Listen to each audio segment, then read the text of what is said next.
Reading with your kids. Hey, so great to see you. Come on in. Hi, my name is Jed Lee, and this is the Reading with Your Kids podcast, coming to you from the beautiful neighborhood of Reedville in the southwest corner of Boston, Massachusetts. Have you connect with us on social media? It's easy to do. Facebook.com/Reading with Your Kids. On Twitter at JedLeeMagic, and on Instagram we are at Reading with Your Kids. We have a wonderful guest for you today. Our Dean of all things STEM and STEAM, Jennifer Swanson, is back to tell us about her brand new book that you want to add to your family library. It's called Save the Crash Test Dummies. Before we invite Jennifer in to save those crash test dummies, we want to let you know that this episode of the Reading with Your Kids podcast is brought to you by The Fairies of Frost. Beautiful, beautiful book by Haley Nystrom.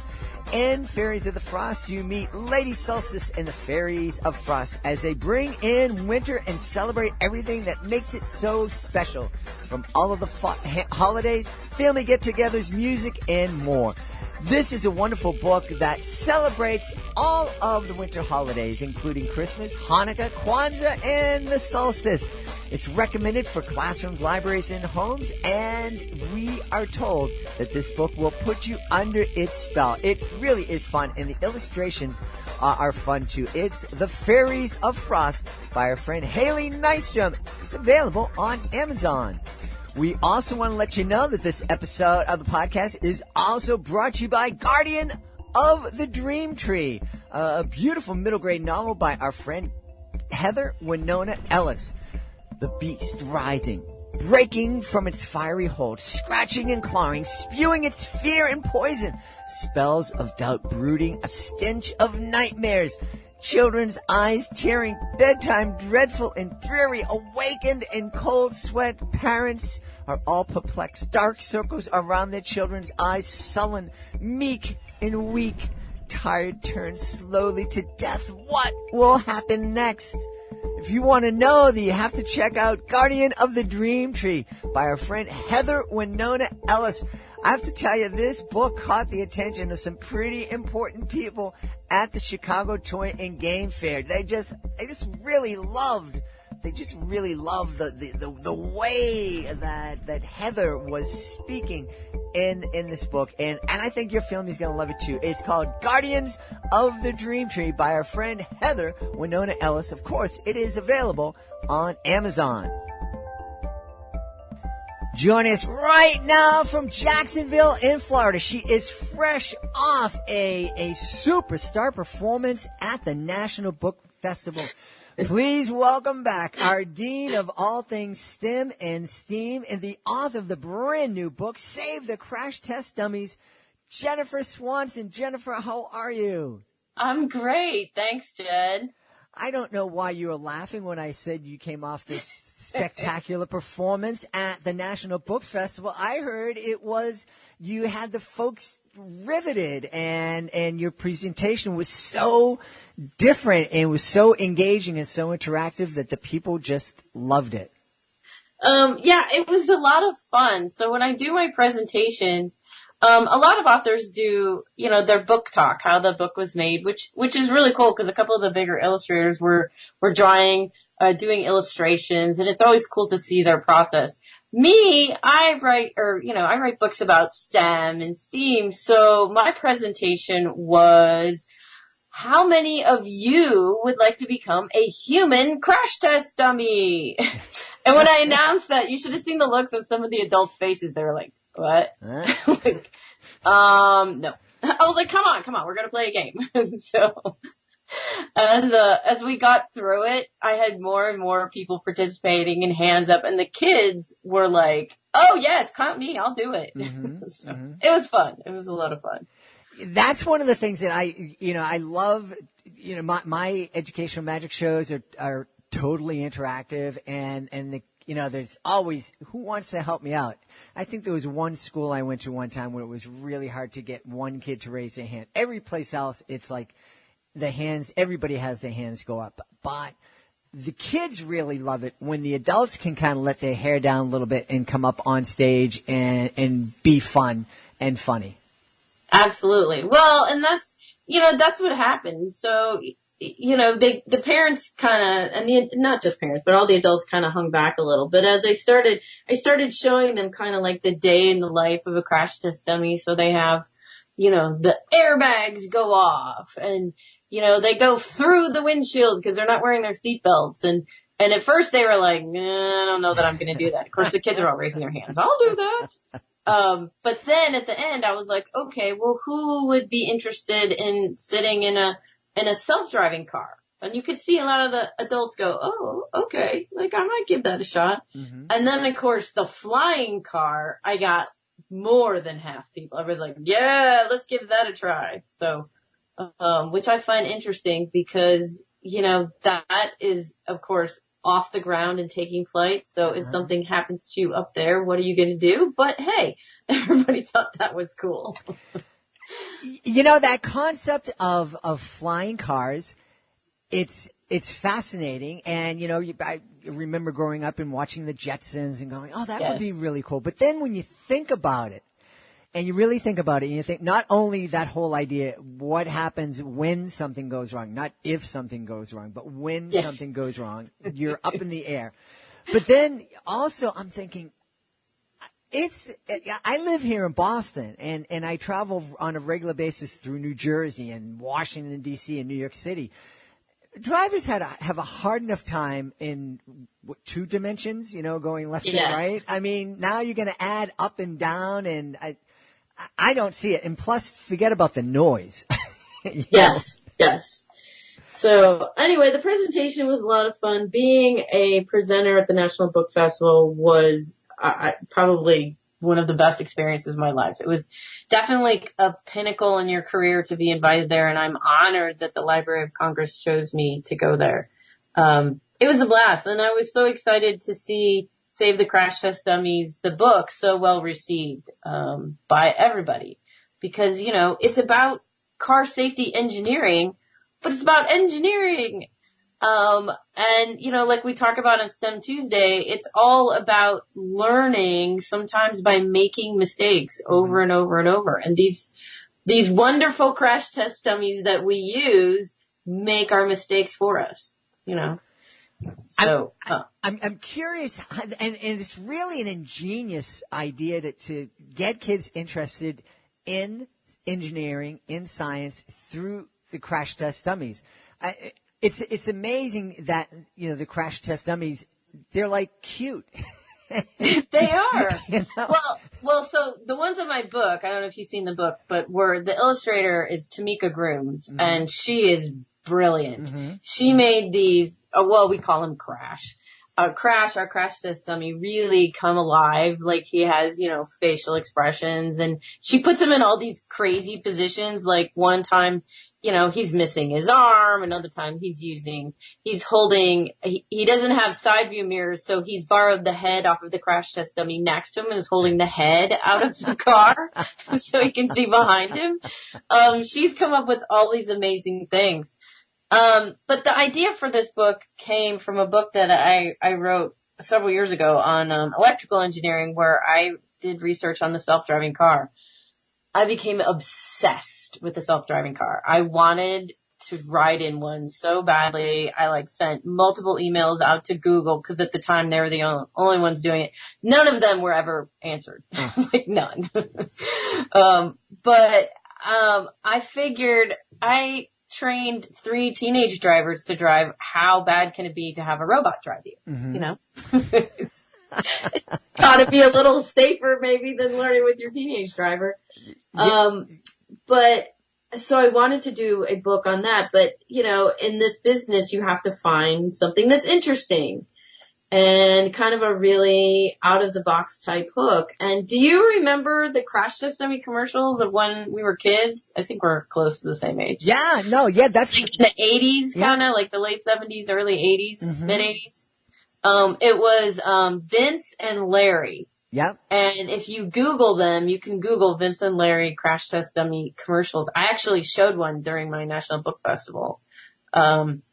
It's funny, because remember back then it was all about buckling up. Remember, buckle up or you're going to fly through the car and all this kind of stuff. so they have redone some of those, and we were watching one night. My husband and I were watching one, and then we went on a walk, and I was still trying to figure out the hook for this book, and I said, if they have self-driving cars, they won't really need the crash test dummies. And John said to me, well, yeah, he goes, so if you have self-driving cars, you'd actually be saving the crash test dummies. And I went, oh, that's it. And then of course we're with the dogs and I don't have anything to write it on. I'm like, don't forget that line. Oh boy, yes, we talk about that with a lot of authors. I actually had an author the other day said, I have this idea came to me in a dream, and I said, and you actually stayed asleep and you remembered it in the morning? And she said, yes. And I go, well, you're one in a million, because no one else. Doesn't usually happen. Usually you forget. That's why, I'm probably like a lot of other authors. I have a pen and paper next to my bed. Mm-hmm. And I've gotten up in the middle of the night when a book starts writing itself in my head, mm-hmm. because it's really good and you don't want to miss it. Because I'm not like that author. If I get up the next morning, I'm going to be like, oh my gosh, what was it? Like, yeah. Yeah. Well, the very first, my first success as a writer was a screenplay for a disabilities awareness video called Meltdown, The Walls That Separate. And, that was, I went to a concert and I had this idea in my head, and, got back from the concert and wrote down the idea and went to go to sleep, and I said, nope. I got to get up and I got to write the script now. And I got up and started to put pen to paper, and the power went out. So that script was written by candlelight. There you go. I haven't written by candlelight, but I've written them out on actually the last time I was flying to Europe a couple weeks ago with my husband. We went on a cruise. He's asleep, and I all of a sudden had not just one, but two books appear in my head. So I'm writing all these down. Oh, and the Crash Test Dummy presentation that I did at National Book Festival, it all came to me at, 2:00 in the morning on the plane on the way over to London. So here, if John's like, did you sleep? I'm like, nope. But I got a lot of work done. So what kind of things are we going to learn in reading, Saving the Crash Test Dummies with our kids? Well, so you're going to learn about car engineering, like how cars work, which is pretty cool. You're going to learn about all the safety feature we have on cars now. Like we have seat belts, we have airbags everywhere. Like seriously, there's airbags on the side, in front of you, in back of you, on top of you. Typically, if you're in an SUV, you're going to learn the term crumple zone, which we actually, interestingly enough, don't really have bumpers anymore like we used to. They're designed to crumple, because there's a zone in the middle where the human beings are that is supposed to stay safe. You're going to meet Crash and his whole family. So there's not just a male crash test dummy. There's a female crash test dummy, full-grown woman. Then there's 3 kids of different sizes. So like maybe a 12-year-old, like maybe an 8-year-old, and then a baby. And there's also Fido, the crash test dog. Which is cool, right? And they also have different crash, like I actually had a guy ask me this at the presentation. There is, cause they do them of all different sizes. There's actually Thor. He's a new crash test dummy. He's 250 pounds.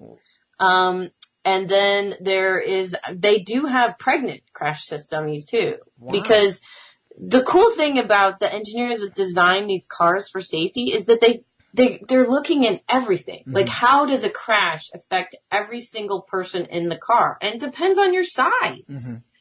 Really. So they try to design, that's why kids are now in car seats, and they have more of like the 5-point seat belts than the 3-point seat belts that the adults wear. Why? Because it's safer to keep their little bodies, instead of putting so much stress on one part of their body, it's kind of spread out when you have a 5-point seat belt.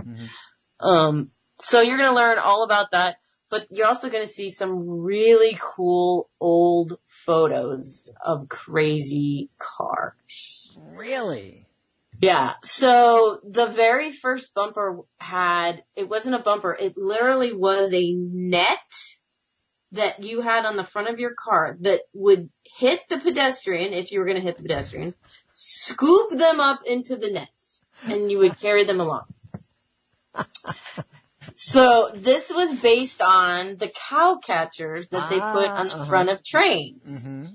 So, you probably remember the tracks go through pastures. Yep. Well, poor cows might be standing on the train tracks. They don't know. And they didn't want to kill the cow. So they put these cow catchers so they would knock the cow into the net. So they figured that would be a great first thing as a bumper for the cars. I don't know so I asked all of my people in my presentation, would you be willing to be the crash test dummy to try out the cow catcher? Did anybody say yes? Oh yeah. I'm asking you though. Would you do it? Would I do it? No. Not No. I might have done it when I was a kid, but I can hurt myself getting out of bed these days. So Well, here's one. Maybe you do this one. So they also, because a lot of these were prototypes. Now you have to remember, not all these ideas worked. Someone got an idea to have bumpers that were filled with water. Okay. So think about this. What happens when you take two water balloons and you smack them together? They kind of, they can explode, but also go mush together and. Yeah, well, assume that they break apart and then they're going to go psh. Yes. Right. Over, okay.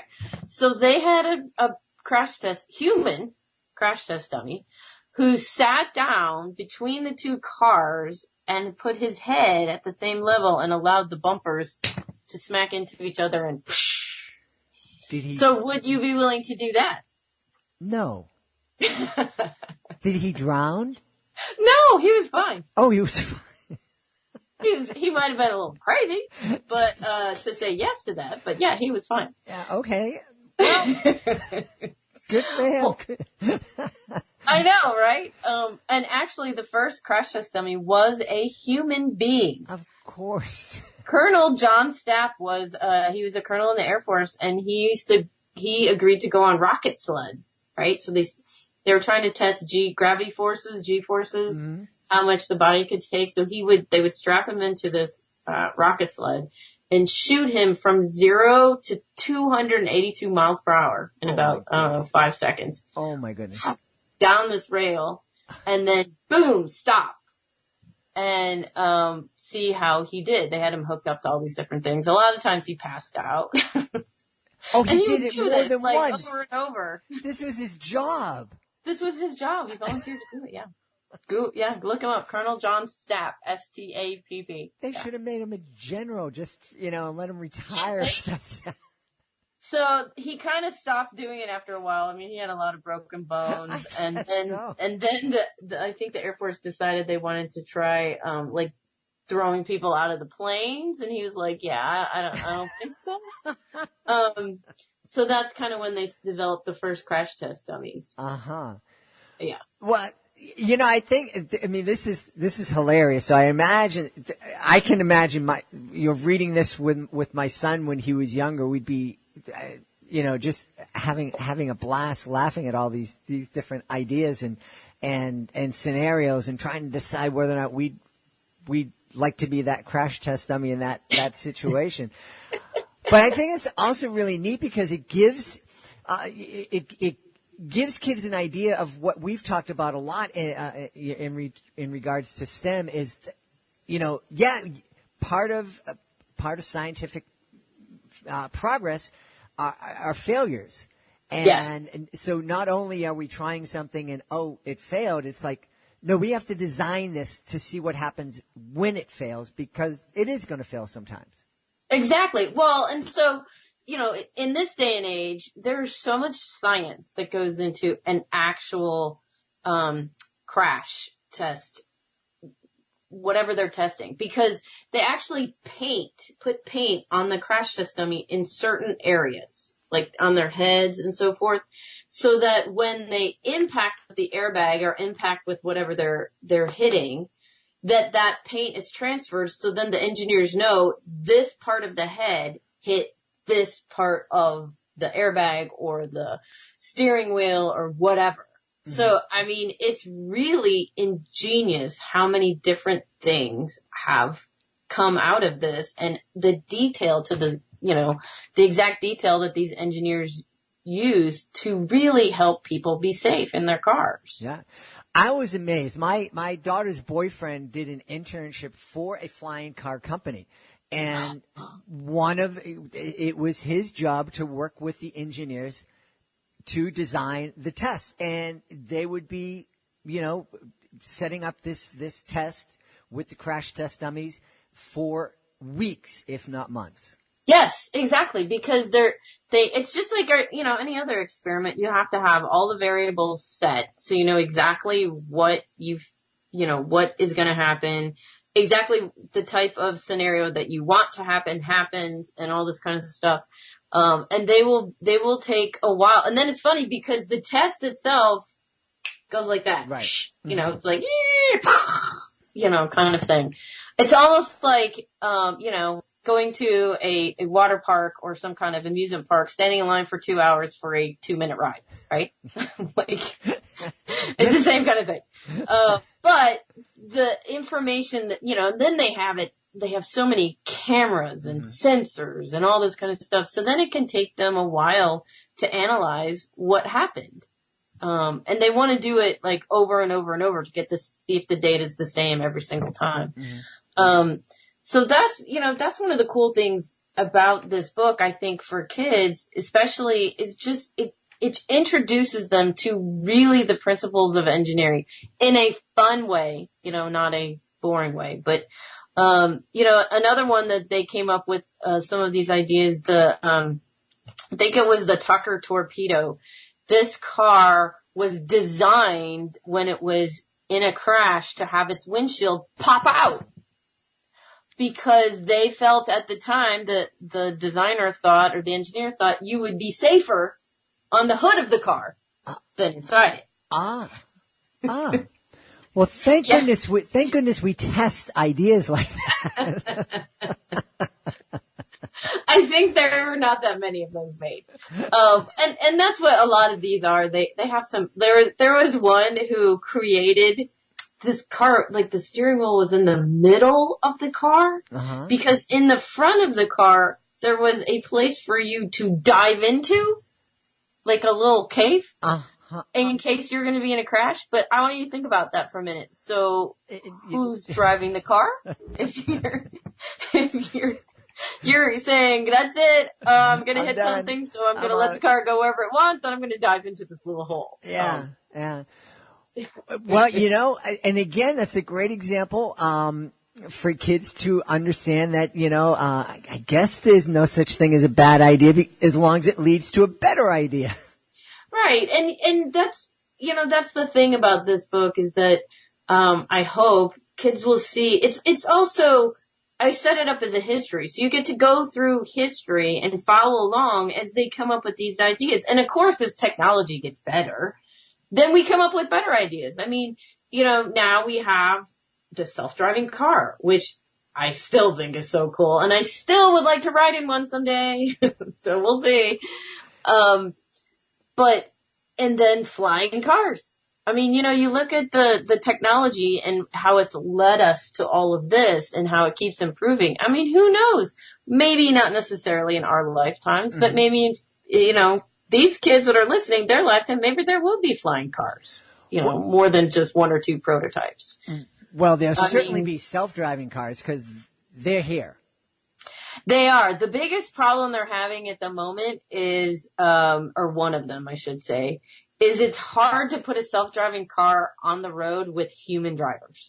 Because let's face it, even human drivers are not predictable. Right. I mean, it's not like I'm sure you've never been cut off, right? for someone that missed their exit or something. Never. No, of course not.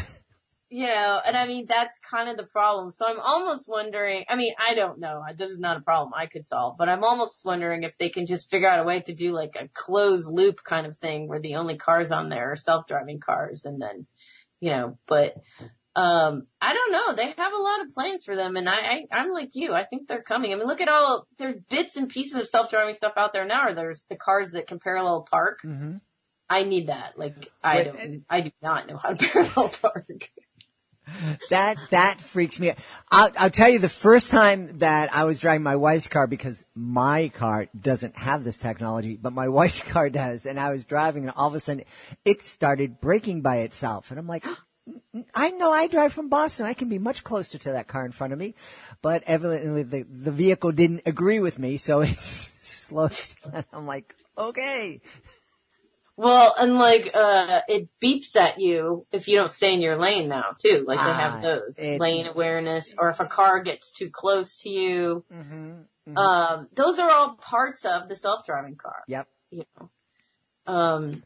So anyway, it was, this book, it's so funny when this book was published. I can't thank Peachtree Publishers enough for publishing this book, and for my editor, Kathy Landwehr, for believing in me.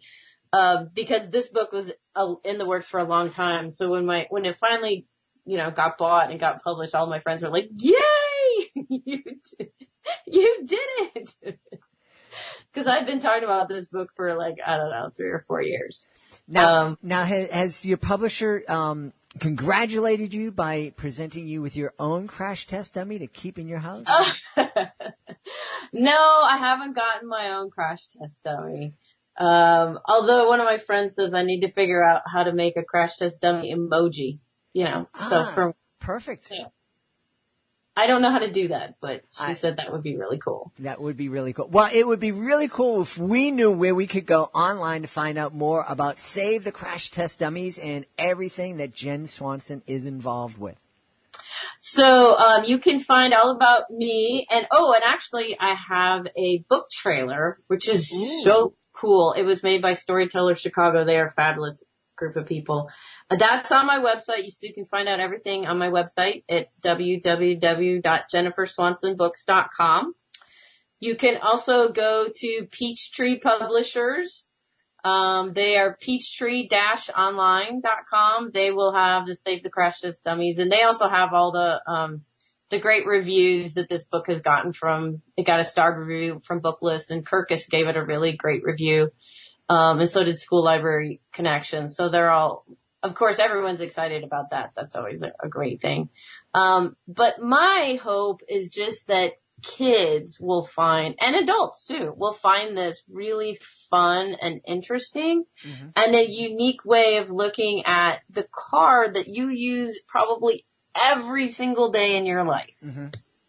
So I just think it's so valuable to, we talk a lot these days about helping kids be mindful and to be present and, to be kind of aware of what's going on around them. But then, we hop in a bus, we hop in a car, we don't even think about it. We just turn it on, we drive.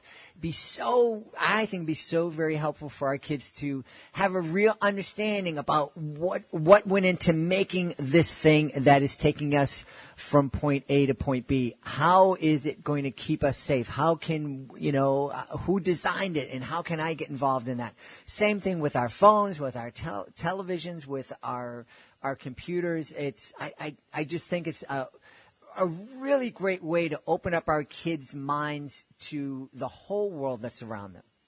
Right. And that's when I do my school visits, I talk to kids. I have a presentation that I do that's called Science is All Around You. Mm-hmm. And, and I have them sit in the room where you are and just look around you and count how many things are because of science. Well, the computer, of course, but how about the chair you're sitting in, or the carpet, or the floor, the walls? I mean, all of that came from science and engineering. The clothes you're wearing, the gel you put in your hair. I mean, it's a really cool thing. And I think if we can make kids more aware of science being everywhere, then maybe they won't be so scared of it. Cause I know some kids think it's scary or it's hard, No, it's just a different way of seeing things. And I see science wherever I go. Yes. But that's just me. Well, we are happy that that's just you, because we love having you on the show.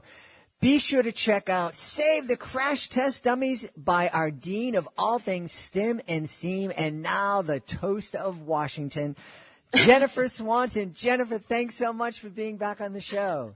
Thanks for having me, Jed. And let me leave you with 2 things from Crash. Yes. Safety first and buckle up. Amen to that. My friend, you do not want to miss the next episode of the Reading with Your Kids podcast. Our guest has sold over 11 million books. Listen to that number, 11 million books by our guest. Her name is Kate DiCamillo. She is a 2-time Newbery Award medalist, the author of Because of Winn-Dixie, the amazing novel that went on to become a Hollywood blockbuster. Kate is back. Well, Kate is here to let us know about her brand new book, Beverly Right Here. That's the next episode of the Reading with Your Kids podcast. Imagine that. I know there are so many authors that listen to the show. Imagine writing a book that sells over 11 million copies. Incredible, isn't it? I know, because there are authors out there saying, I'm trying to sell like 100 and I'm pulling my hair out. It's so difficult. One of the things that authors are surprised to find out is that unless they write a book that turns into a Hollywood blockbuster and sells 11 million books, that you are, in fact, the head of the marketing department for your book. You're the CEO of Your Book Incorporated. And it's really, really hard to do, because sometimes you feel like you're all alone. Well, I want to let you know you don't have to do it all by yourself. We would love to help you celebrate your book and let the world know all about it. We have a fantastic program that has been very, very helpful to a number of authors. It's called the Reading with Your Kids Certified Great Read Program. We have a panel of parents, kids, and teachers. If they think that your book is worthy of 4 or 5 out of 5 stars, it becomes a Reading with Your Kids Certified Great Read. And with that status comes a number of fantastic tools that will help your book stand out amongst the crowd of books that are published every single month. Check it out today at our website, readingwithyourkids.com. I want to thank the folks who made today's show so very wonderful. Of course, our Dean of all things STEM and STEAM, Jennifer Swanson. Be sure to check out Save the Crash Test Dummies. We also want to thank our sponsors. We want to thank Haley Nystrom. Check out The Fairies of Frost. We also want to thank Heather Winona Ellis. Check out her book, Guardians of the Green Tree. I want to thank my amazing producer, Fatima Khan, for all she does. Be sure to check out her blog at readingwithyourkids.com. I want to thank my amazing wife for all of the support she gives me. I want to thank you. Thank you so much for taking the time to join us today. And as always, thank you so much for taking the time to make the world a better place by reading with your kids. I'll be looking for you in the next edition of the Reading with Your Kids podcast.